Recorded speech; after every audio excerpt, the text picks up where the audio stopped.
Magandang araw, ito po ang machine ng 888 Bacolod. Ito naman po yung cupping.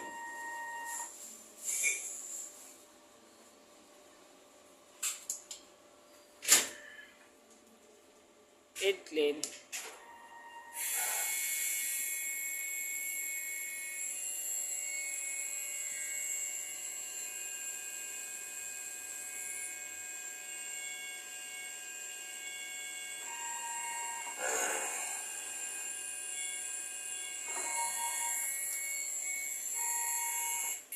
Pagkatapos natin mag-aid clean, punasan po natin yung wiper.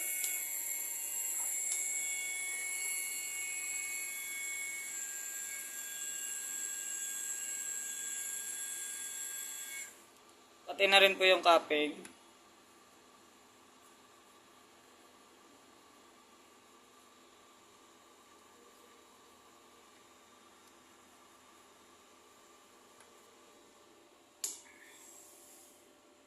Pagkatapos nating mag-aid clean, nozzle test po tayo.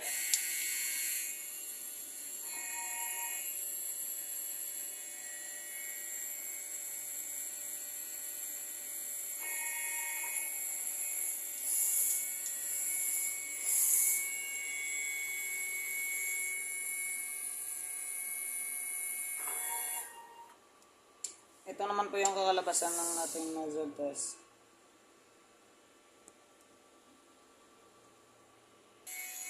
Ito naman po yung mga ink natin. Tama naman po yung ink level nila.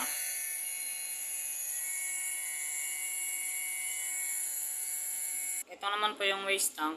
Kakadispose lang po nung sa third day. Ito naman po yung ABR.